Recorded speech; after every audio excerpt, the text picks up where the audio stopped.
Mari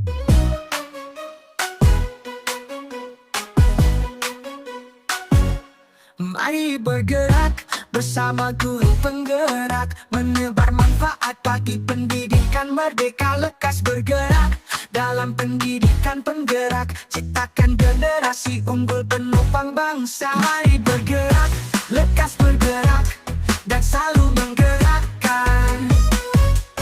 Mari bergerak, lekas bergerak, dan selalu menggerakkan.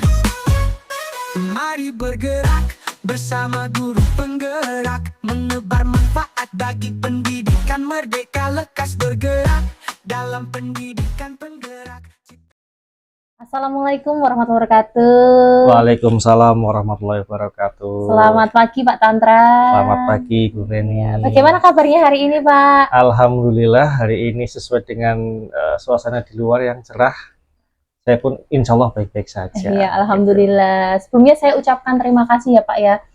Ini Pak Tantra sudah mau berkenan ya Pak ya untuk nantinya berbincang bersama saya ya Pak ya. Saya terima kasih sekali dan juga mohon izin juga untuk hari ini bisa mewawancarai Pak Tantra. Pokoknya siap untuk membantu Bu Reni. Iya, Pak Tantra ini adalah merupakan kepala sekolah dari SDN Wonolopo 02 Kota Semarang, gitu ya Pak ya? Betul sekali Ya. Bu Reni. Pak Tantra, kebetulan di tugas saya di modul 3.1 ini saya harus mewawancarai sosok kepala sekolah tentang pengambilan keputusan Pak yang berdasarkan dengan nilai-nilai kebajikan Pak Tantra. Oke. Oke, saya mohon izin wawancara ya Pak. Ya, Baik Pak Tantra, untuk yang pertama Pak Tantra kira-kira di sekolah Pak Tantra ini pernah menemui sebuah kasus nggak Pak yang mungkin dilema etika ataupun bujukan moral Pak?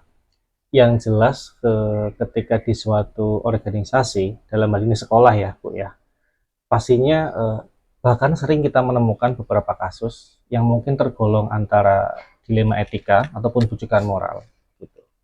Yang terbaru kemarin yang saat kita rapat untuk tahun ajaran baru menentukan ekstrakurikuler apa saja yang akan kita masukkan di kurikulum, karena memang kan di ekstra pilihan kita diberikan kebebasan untuk memilih beberapa ekstra begitu.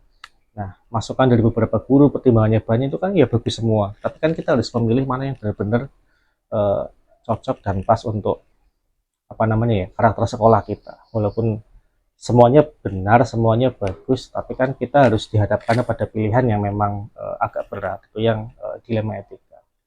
Termasuk yang bujukan moral pun ada. Jadi salah satu dari karyawan sekolah saya, penjaga sekolah, itu kan memang sebenarnya punya tugas utama adalah untuk memastikan sekolah aman, karena di situ ada peran keamanan juga. Akan tetapi ketika pulang sekolah itu beliau memilih untuk mengantarkan anak dengan mendapatkan jasa atau imbalan. Satu sisi memang itu kan ya kurang, tapi di sisi lain kalau saya mau menghentikan kok rasanya nggak enak hati, karena itu seolah saya menghentikan penghasilan seorang begitu loh, walaupun secara tugas dan tupoksinya itu kan sebenarnya kurang tepat.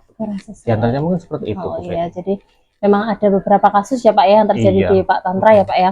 Kemudian Pak, selama ini bagaimana Bapak bisa mengidentifikasi sebuah kasus tersebut masuk dilema etika ataupun bujukan moral Pak? Iya, jadi walaupun sama-sama dalam kategori sebuah permasalahan ya Mbak ya, kalau menurut saya sendiri ketika dilema etika itu kita dihadapkan pada satu kasus di mana kita harus memilih antara misalkan ada dua hal yang sama-sama benar, sama-sama mempunyai moral yang bagus, tetapi keduanya itu berseberangan gitu ya. Sebagai contoh kayak yang tadi kasus saya yang pertama tentang pemilihan ekstrakurikuler, satu guru mengusulkan apa, guru yang lain mengusulkan apa, seperti itu. Sedangkan kalau bujukan moral itu dihadapkan pada benar ataupun salah. Kayak yang tadi contoh yang kedua, sebenarnya ya itu sudah jelas salah karena melanggar apa namanya tupoksinya. Tapi karena memang ada rasa belas kasihan juga begitu kan, rasa tidak enak hati juga untuk memilih apa yang harus diputuskan begitu. Berarti kalau dilema etika itu pilihan antara benar dengan benar ya Pak ya. Kalau bujukan moral pilihan antara benar dan juga dengan salah. Baik Pak Tantra. Kemudian Pak Tantra, selama ini bagaimana Bapak menjalankan pengambilan keputusan di sekolah Bapak, terutama untuk kasus-kasus di mana ada dua kepentingan yang sama-sama benar Pak, dan juga sama-sama mengandung nilai kebajikan Pak Tantra? Iya, terima kasih Bu Feni. Sebenarnya kalau kita mengambil sebuah keputusan itu sesuatu yang sangat riskan, karena memang apalagi kalau dihadapkan kepada kasus dilema etika, di mana keduanya kan memang kita udah tahu sama-sama benar, sama-sama mempunyai tujuan yang bagus juga, tetapi memang agak berseberangan. Yang pertama kali harus saya tekankan adalah saya dalam pikiran yang jernih, eh, pikiran saya tidak sedang eh, bergejolak emosionalnya, jadi memastikan bahwasanya ketika nanti mengambil keputusan itu yang terbaik. Tentunya setelah saya yakin bahwasanya pikiran saya jernih, saya juga harus mempunyai track record yang bagus agar dipercaya oleh teman-teman di lingkungan sekolah, baik itu staf guru ataupun karyawan, agar mereka pun percaya bahwasanya keputusan yang akan saya ambil bukan dalam rangka menguntungkan salah satu pihak saja, tetapi memang untuk kebaikan bersama. Karena kalau bagaimanapun juga ketika kita sudah mendasarkan segala sesuatu itu untuk kebaikan sekolah, dalam hal ini adalah keberpihakan kepada murid ya Bu ya, itu insya Allah akan baik, dan tentunya dengan pertimbangan-pertimbangan yang matang juga, dengan fakta-fakta yang harus dikumpulkan dari awal juga, agar nantinya semua pun bisa menerima, bisa paham, walaupun tidak bisa kita menyamankan hati semua orang yang memang berbeda pendapat dengan kita.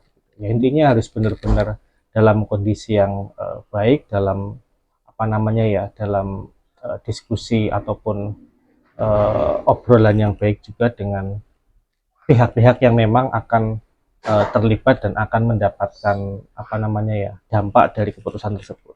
Gitu, Berarti Bu. memang harus ada komunikasi juga seperti itu ya Pak ya Tantra ya, dengan yang lainnya. Kemudian tadi juga yang penting juga adalah keberpihakan pada murid, gitu Iya, ya Pak nomor Tantra. satunya itu. Karena memang keputusan itu tidak bisa memenuhi, kadang tidak bisa memenuhi semuanya ya Pak, tapi Betul, dipilih iya. yang terbaik, Betul. gitu ya Pak Tantra. Baik Pak Tantra. Selanjutnya Pak, langkah-langkah ataupun prosedur seperti apa yang biasanya Pak Tantra lakukan? Yang pertama tentunya mungkin agak mirip dengan jawaban yang soal sebelumnya tadi. Pastikan saya dalam kondisi yang benar-benar siap dari segi fisik dan juga mental begitu ya, untuk mengambil sebuah keputusan. Saya tidak akan terlalu gugup juga untuk menyelesaikan suatu keputusan, apalagi yang dalam hal ini terkait dengan dilema etika. Pastinya ada tahap-tahap tertentu, diantaranya adalah mendengar dari semua pihak yang ada. Dengan cara apa? Mengumpulkan fakta-fakta yang memang mendukung untuk mengambil sebuah keputusan. Nah, dari situ tentunya kita juga akan mencari tahu pihak-pihak mana yang kira-kira akan terlibat baik dalam pengambilan keputusan ataupun akan berdampak di keputusan tersebut. Berikutnya tentunya akan menguji dari fakta-fakta yang memang sudah kita dapatkan tadi. Kita akan pertimbangkan dengan mungkin juga ada pertimbangan dari orang-orang tertentu yang memang memungkinkan untuk bisa memberikan masukan juga pada saya. Proses untuk menguji fakta-faktanya agar nanti mendapatkan tentunya hasil yang baik. Kemudian setelah sudah ada sebuah keputusan, tentunya kita harus dengan yakin, jangan sampai mengambang. Artinya kalau sudah yakin keputusannya sudah melalui prosedur yang tadi, harus 100% agar pihak yang terkait pun yakin memang dari segi pimpinan kita itu sudah yakin 100%. Nah, setelah itu nanti yang terakhir harus ada refleksi juga terkait ketika sudah mengambil sebuah keputusan, kira-kira berjalannya waktu itu tepat atau tidak. Jadi jangan semata-mata langsung stop di situ udah keputusan final, walaupun udah final tapi kita masih membuka untuk melakukan refleksi, gitu Bu. Iya, jadi pertama memang harus tenang dulu, kemudian fakta-fakta yang ada Iya, dikumpulkan, pengujian fakta, kemudian pengambilan keputusannya dijalankan ya Pak, ya, Betul. dijalankan semaksimal mungkin, Semaksimal 100%, ya. bahkan setelah itu pun harus ada refleksi, Betul. begitu ya Pak Iya. ya. Baik Pak Tantra. Kemudian Pak Tantra, hal apa saja yang selama ini Bapak anggap efektif dalam pengambilan keputusan pada kasus-kasus dilema etika Pak? Tentunya yang pertama adalah kepercayaan, bahwasanya ketika kita mempunyai track record bagus ketika mengambil keputusan, kita nggak berpihak pada pihak-pihak tertentu gitu ya. Pokoknya harus adil, harus terlihat dan semaksimal mungkin juga objektif. Apalagi dalam hal ini semacam kayak kasus-kasus dilema etika ataupun bujukan moral itu memerlukan kepercayaan yang tinggi dari apa yang akan kita putuskan ke depan nanti. Kemudian juga membangun rasa percaya satu sama lain. Jadi tidak dari saya yang hanya mengharapkan kepercayaan dari teman-teman semuanya, tapi kita juga harus percaya sama teman-teman semuanya bahwasanya kita mampu untuk melaksanakan itu dan memastikan bahwasanya ketika keputusan itu sudah diambil, itu paling tidak akan terlalu merugikan orang yang kurang setuju ataupun menguntungkan salah satu pihak saja. Harus benar-benar objektif, maksimal, bisa kalau kita berbicara tentang skala prioritas juga prioritas utama yang ditentukan, termasuk juga kita pastikan bahwasanya yang terlibat di dalam keputusan tersebut bisa dari saya, termasuk teman-teman guru ataupun karyawan, bahkan mungkin siswa dan orang tua itu mempunyai keyakinan yang sama ketika memang sudah diputuskan agar dijalankan juga bersama-sama 100% meskipun di awalnya juga kurang setuju begitu. Ya, Pak. Jadi memang harus objektif ya Pak ya, tidak merugikan seperti itu ya, Pak ya, merugikan salah satu pihak bahkan juga tidak menguntungkan salah satu pihak. Baik Pak Tantra, hal-hal apa saja Pak Tantra yang selama ini merupakan tantangan Pak dalam pengambilan keputusan pada kasus-kasus dilema etika Pak? Kalau dilema etika memang tantangannya lebih berat menurut saya dari bujukan moral, karena dalam hal ini kan kita sebagai manusia biasa tentunya tidak bisa memastikan bahwasanya keputusan kita itu 100% saat itu tepat begitu ya. Artinya wajar ketika ada keraguan, tapi tergantung nanti bagaimana kita benar-benar memproses fakta-fakta yang ada agar kita bisa yakin dari awal begitu. Artinya biar nanti keputusannya berjalan juga kita yakin. Diantaranya juga memastikan bahwasanya orang-orang yang memang nanti akan terdampak itu benar-benar bisa yakin terhadap keputusan tersebut. Dalam hal ini rasa saling percaya begitu Bu. Termasuk ketika menjalankan keputusannya pun harus, kata kunci berikutnya adalah konsisten. Artinya kalau sudah A, ya A, walaupun masih ada kemungkinan ke depan itu untuk benar-benar kita refleksikan begitu ya. Itu beberapa poinnya sih mungkin sih. Ya, konsistensi ya Pak ya, konsistensi juga. Baik Pak Tantra, apakah Bapak memiliki sebuah tata cara atau jadwal tertentu Pak dalam penyelesaian kasus dilema etika? Apakah Bapak langsung menyelesaikan di tempat atau mungkin memiliki sesuai jadwal ataupun sebuah jadwal untuk menyelesaikannya Pak? Yang jelas kalau terjadwal sih mungkin tidak ya Mbak ya, tapi lebih kepada ketika saya sudah benar-benar siap, sudah benar-benar mengumpulkan data-data yang ada, termasuk juga pertimbangan, diskusi dengan pihak-pihak terkait juga, termasuk sudah yakin itu baru kita ambil. Artinya kalau dari segi waktu ya benar-benar harus siap begitu, tidak terjadwal, tapi ya memastikan bahwasanya sudah siap dari pihak saya memutuskan ataupun pihak lain yang memang akan terlibat di dalamnya. Jadi memang harus benar-benar siap dan memantapkan gitu ya Pak ya. Jadi jangan sampai nanti keputusan itu justru diambil terlalu terburu-buru begitu ya Pak ya. Maksudnya seperti itu. Oke, baik Pak Tantra. Selanjutnya Pak, adakah seseorang ataupun faktor apa Pak yang selama ini mungkin mempermudah ataupun membantu Pak Tantra dalam pengambilan keputusan Pak? Kalau faktor sih yang jelas rasa saling percaya antara kita yang satu organisasi, dalam hal ini adalah sekolah. Berikutnya faktor yang lain adalah tentunya pihak-pihak yang memang terlibat di dalamnya. Dalam hal ini kita kan tidak mengambil keputusan berdasarkan diri sendiri juga. Kita perlu pertimbangan dari rekan-rekan yang lain juga. Nah, dalam hal ini di sekolah juga ada kalanya kami memang berkomunikasi dengan atasan kita. Dalam hal ini ada dua pihak yang memang secara langsung bisa kita untuk minta untuk masukannya. Satu itu pengawas sekolah, yang kedua adalah Korsatpen. Itu dua komunikasi yang menurut saya akan efektif untuk membantu ketika memang dalam lingkup sekolah sendiri kita masih memerlukan pertimbangan yang lebih dalam gitu. Jadi memang kembali lagi komunikasi dengan apalagi dengan guru-guru ya Pak ya, ataupun pihak-pihak terutama yang memang berkaitan langsung dengan sebuah permasalahannya itu ya betul. Pak Tantra ya. Baik Pak Tantra, untuk terakhir Pak Tantra, dari semua yang telah disampaikan Pak Tantra, kira-kira pembelajaran apa Pak yang dapat dipetik dari pengalaman yang Bapak alami dalam pengambilan keputusan Pak? Yang jelas walaupun berat, yang namanya tugas kita sebagai manajer di sekolah juga harus memutuskan suatu keputusan yang memang tidak semua pihak yang terkait adalah puas dengan hasil keputusan kita. Yang jelas kita harus benar-benar membangun rasa ataupun kepercayaan antar kedua belah pihak juga, termasuk di dalamnya juga kita tidak boleh gegabah dalam mengambil sebuah keputusan, harus penuh dengan pertimbangan dan langkah-langkah uji yang benar-benar matang, termasuk juga kita tidak serta-merta ketika memang keputusan yang telah kita ambil ternyata masih bisa untuk kita refleksikan, kita koreksi, ya tidak masalah, kita tidak usah takut untuk dibilang tidak konsisten, karena memang kita selalu untuk berusaha menimbang apakah keputusan yang sudah kita ambil itu benar-benar sudah sesuai. Bisa jadi yang saat itu sesuai, kan kedepannya harus memerlukan apa namanya ya, pertimbangan-pertimbangan yang lain lagi. Beberapanya mungkin seperti itu Bu Feni. Ternyata memang refleksi ya Pak ya, refleksi itu juga sangat dibutuhkan ya Pak ya, ketika nanti keputusan yang telah kita ambil ternyata direfleksikan masih ada beberapa kekurangan, bisa menjadi sebuah perbaikan. Iya, betul begitu, sekali. Pak Tantra. Baik Pak Tantra, terima kasih sekali, sudah banyak sekali informasi yang saya dapatkan dan juga sharing yang bisa saya terima, luar biasa ya Pak ya, ilmu yang sangat bermanfaat juga bagi saya terkait dengan pengambilan keputusan berdasarkan nilai-nilai kebajikan.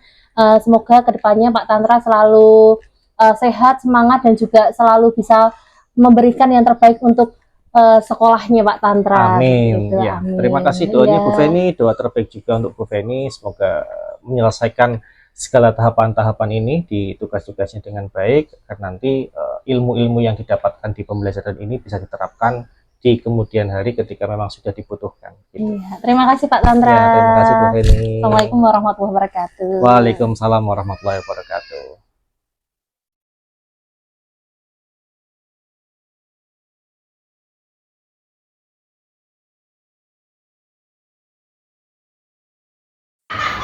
Assalamualaikum warahmatullahi wabarakatuh. Waalaikumsalam warahmatullahi wabarakatuh. Selamat pagi Bu Andi. Pagi. Bagaimana kabarnya hari ini Bu Andi? Alhamdulillah sehat dan sehat. Semangat. Alhamdulillah Ibu sehat Bagus, semangat. bagus, bagus. Ibu, mohon izin untuk hari ini bisa melakukan wawancara ya Bu ya, terkait pengambilan keputusan yang berdasarkan nilai-nilai kebajikan yang sasarannya memang dengan kepala sekolah sebagai narasumber. Mohon izin ya Ibu. Boleh. Ini yang apa ya? Tugas untuk CTB. Oke Bu, siap. Ini tugas di modul 3.1 terkait pengambilan keputusan. Ibu pasti di sekolah itu pernah mengalami sebuah kasus ya Bu ya. Nah, kira-kira kasus apa yang pernah Ibu alami Bu? Bu Feni, kalau kasusnya itu banyak ya. Yang sedang viral sekarang istilahnya ada nilai etika, kemudian belum kasus-kasus yang terjadi di lapangan, terutama untuk anak-anak maupun guru terjadinya bullying. Nah sekarang yang akan diangkat ini yang apa ini? Itu Bu, terkait mungkin yang sudah terjadi di sekolah ini terkait dengan dilema etika ataupun dengan rujukan moral. Rujukan moral. Iya. Bu Feni, untuk kasus dilema etika dan ataupun rujukan moral ya yang pernah Ibu alami terkait pengambilan keputusan ya, agar membuat contohnya agar membuat nilai anak melebihi KKTP. Nah, saat pengisian raport agar siswa dapat naik kelas ini yang terjadi dalam ini namakan dilema etika ya, khususnya dalam penilaian ini. Iya Bu ya, jadi terkait dengan kayak menaikkan nilai sesuai dengan temuan di KKTP supaya anak ini ataupun siswa ini bisa naik kelas seperti itu ya Bu ya. Secara realitas sebenarnya anaknya janjani ya tidak mampu, tapi kalau diberikan nilai nanti di bawah KKTP, kasihan nanti ke depannya nilai, atau misalnya kelas 6 dari sekolahnya juga sulit. Kemudian secara kemanusiaan ya, kan nilainya juga tidak hanya nilai di akademik, harus ada tambahan nilai prosesi. Kemudian Ibu, bagaimana cara Ibu itu dapat mengidentifikasi Bu kasus-kasus yang merupakan dilema etika atau rujukan moral Bu? Iya, bila suatu kasus yang saya alami ini memiliki dua pilihan, yang sama-sama benar Bu Feni ya saat akan membuat keputusan, maka saya mengidentifikasi kasus tersebut sebagai dilema etika. Kemudian jika saya dihadapkan dengan situasi yang membuat saya memilih antara benar atau salah, maka kasus tersebut merupakan yang rujukan moral. Jadi yang memilih benar atau salah itu rujukan moral, tapi kalau yang benar saat akan membuat keputusan itu adalah yang dilema etika. Jadi berbeda nih, berbeda sedikit. Tapi sebenarnya berdasarkan kasus yang sering terjadi ya Bu Feni ya, dilema etika itu karena harus memutuskan di antara pilihan yang sama-sama memiliki alasan yang masuk akal, sehingga untuk mengidentifikasi antara dilema etika dan rujukan moral dapat dilihat dari alasan pembuatan keputusan. Jika ada alasan yang masuk akal dan dibenarkan, maka itu masuk dilema etika. Sedangkan jika alasan yang tidak sesuai, maka masuk dalam rujukan moral. Nanti gimana ya? Harus dipilah-pilahnya itu. Berarti karena ini sama-sama benar, berarti tadi masuk dilema etika gitu ya Bu? Iya, kalau yang sama-sama benar itu dilema etika. Kemudian Ibu, selama ini bagaimana Ibu menjalankan pengambilan keputusan di sekolah Ibu, terutama untuk kasus-kasus di mana ada dua kepentingan yang sama-sama benar ataupun sama-sama mengambil nilai kebaikan? Nah ini, bila kasus yang saya alami memiliki dua pilihan yang sama-sama benar, maka sebelum Ibu mengambil keputusan Bu Feni, Ibu akan mempertimbangkan kepentingan orang banyak, terutama di karena ini ya. Terus memprioritaskan kebutuhan siswa, memikirkan pula dalam dampak dari keputusan yang akan Ibu ambil, baik jangka pendek maupun dalam jangka panjangnya, serta memikirkan hasil akhir yang akan didapat dari sebuah keputusan yang Ibu ambil ini.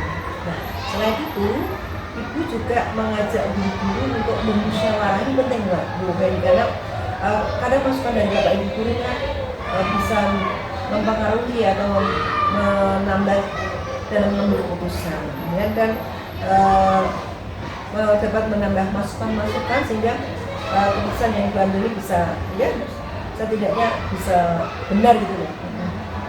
Jadi memang itu ya Bu ya, harus mempertimbangkan kepentingan orang banyak seperti itu ya Bu, dan juga melibatkan Bapak Ibu guru Iya. mencari solusi sebenarnya Bu, mencari solusi yang terbaik. Iya, ada komunikasi terus nih. Baik, Ibu. Kemudian Ibu, langkah-langkah atau prosedur seperti apa yang biasanya Ibu lakukan selama ini? Aduh, langkah-langkahnya ini ada beberapa Bu Feni ya, tapi coba sebentar. Ini kalau langkah-langkah ini yang pertama tuh Bu Feni itu menelaah dulu kasus yang terjadi secara rinci. Misalnya apa? Misalnya waktu kejadian, kemudian pihak yang terlibat itu siapa saja, kemudian alasan, latar belakang, misalnya kemudian kejadiannya itu kata kejadiannya apa dan lainnya. Jadi kita memang harus dari beberapa segi ya yang kita telah ya. Kemudian yang kedua, saya akan mengidentifikasi apakah ada aspek pelanggaran tersebut atau pelanggaran aturan dalam situasi tersebut. Kemudian yang ketiga itu juga akan membuat keputusan ini berdasarkan nilai-nilai ini di pertimbangan nilai-nilai kemanusiaan dalam mengambil keputusan itu kita harus selalu pertimbangkan. Kemudian kepedulian dan keadilan, walaupun yang dinamakan adil kan tidak harus sama ya, tapi setidaknya bisa mengimbangi, bisa tidak ya objektif, bisa objektif gitu. Terus bila kemungkinan saya ada mempertimbangkan solusi lainnya, misalnya tidak sesuai tuh yang tidak merugikan kedua belah pihak dalam situasi tertentu, ada dua pihak yang sama-sama benar. Kemudian yang terakhir itu saya akan merefleksikan bukan karena setelah kita ambil langkah-langkah tadi ya, ada solusinya, kemudian pelaksanaan itu ada refleksinya keputusan tadi ya. Keputusan tersebut pada posisi saya yang harus menerima keputusan yang dirumuskan. Memang harus diidentifikasi dulu ya Bu ya, dulu tentang kayak mungkin latar belakangnya, yang mana yang terlibat juga. Biar benar-benar bisa menyelesaikan dengan baik. Dan tentunya tadi Ibu sudah menjelaskan juga bahwa mempertimbangkan nilai-nilai kemanusiaan juga. Selalu harus kita pikirkan ya, karena kan yang kita hadapi itu kan memang makhluk hidup, terutama siswa. Dan siswa itu kan termasuk aset ya. Kita kalau memberikan keputusan jangan sampai memberikan anak misalnya yang tidak disengaja ya teman-teman, makanya harus selalu dipertimbangkan. Kemudian Ibu, hal apa saja yang selama ini Ibu anggap efektif dalam pengambilan kasus-kasus dilema etika? Iya Bu Feni, pada kasus dilema etika menurut Ibu ada beberapa hal yang efektif dalam membuat keputusan, yaitu melakukan pengujian benar atau salah. Kemudian ada pengujian benar, lawannya benar gitu. Terus biasanya setelah melakukan pengujian itu ini Ibu juga bisa lebih mudah setelah itu kalau melakukan pengujian tadi ya, itu bisa lebih mudah menetapkan prinsip dalam membuat keputusan. Kemudian Ibu, hal-hal apa saja yang selama ini merupakan tantangan dalam pengambilan keputusan pada kasus-kasus dilema? Selalu ada Bu Feni. Selama ini yang menjadi tantangan dalam cara Ibu mengambil keputusan pada kasus-kasus dilema etika itu adalah bagaimana memberikan pengertian kepada pihak yang merasa tidak puas terhadap keputusan yang dibuat. Gimana ya? Nanti bisa menerima gitu begini. Terus sebagian orang cenderung memberikan kritikan bahwa kurangnya ketegasan dalam mengambil keputusan berdasarkan rasa peduli dan kasih sayang. Padahal begini, saya itu mempertimbangkan kebaikan bersama dan masa depan siswa. Sehingga kalau harus melayani semuanya, kan nggak bisa, karena yang kita hadapi banyak. Uang 10 kan dapatnya 10 ya. Kita berdua puluh kan ya, dapatnya berdua puluh. Tapi ya setidaknya saya berikan pengertian agar bisa menerima keputusan yang dibuat ini, bahwa ini keputusan yang terbaik dan tidak condong ke sebelah pihak. Terus yang diharapkan itu pokoknya nanti pada akhirnya bisa baik semua. Namun hal ini memang kita wajar lah, karena yang terjadi pada dan masih bisa yang terjadi itu tidak ada, sebagian tidak puas, tapi hal ini bisa kita atasi dan pada akhirnya bisa menerima semua. Pasti memang kalau punya anggota itu punya pendapat, tidak mungkin semuanya bisa satu pendapat gitu ya Bu. Dan kalau bisa tuh kan bukan kan juga akan menjadi kepala sekolah ya. Usahakan dalam mengambil keputusan itu tetap melibatkan berbagai pihak, guru, bahkan kalau mungkin dari Pak Guru dilibatkan tidak apa-apa. Ini kan untuk komunikasi yang lebih harmonis dan dalam pengambilan keputusan itu bisa benar-benar bisa menerima semuanya, walaupun mungkin ya ada satu dua yang tidak, tapi kan namanya musyawarah suara terbanyak gitu. Kemudian nanti apakah Ibu memiliki sebuah tata cara atau jadwal tertentu dalam sebuah penyelesaian kasus dilema etika? Apakah Ibu langsung menyelesaikan di tempat atau memiliki sebuah jadwal untuk menyelesaikannya? Untuk atau prosedurnya itu seperti apa ya Bu ya? Nah itu Bu Heni, biasanya jika situasi yang Ibu hadapi itu di dilema etika, Ibu tidak serta-merta langsung membuat keputusan saat itu nih. Karena apa?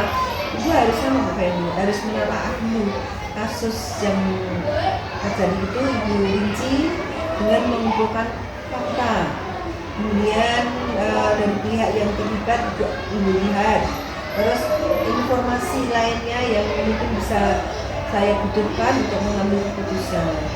Selain itu juga Ibu akan melakukan musyawarah bersama guru untuk mendapatkan masukan. Kemudian Ibu akan mengambil beberapa waktu untuk berpikir dengan tenang dengan harapan keputusan yang Ibu ambil ini bisa diterima semua pihak. Kemudian setelah itu benar-benar bisa mengambil keputusan, barulah Ibu sampaikan. Jadi tidak langsung serta-merta.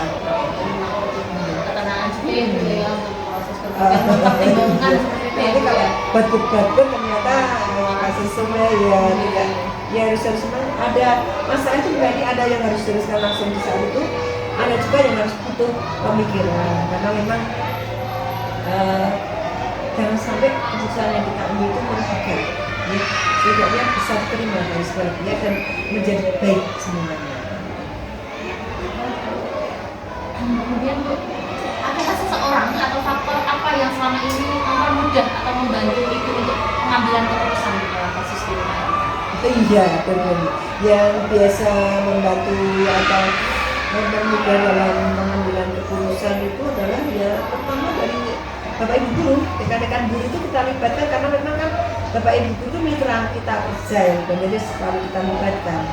Dan Bapak Ibu guru semua yang pintar-pintar ya, pintar-pintar semua. Terus dalam hal ada bermasalah itu selalu kita ajak membuka, kita musyawarahkan sekalian sekaligus kita tanamkan di dalam lingkungan kita ini kalau ada hal masalah itu tidak langsung Ibu sendiri karena ada orang lain yang ada di sekitar sekolah kita, terutama Ibu Bapak Guru. Jadi juga guru saya libatkan, mungkin saling memberikan pendapat yang tentunya merupakan salah satu cara yang dapat menjadi sebuah solusi. Harusnya ini yang diharapkan dari pendapat Bapak Ibu dari akhirnya menemukan solusi ataupun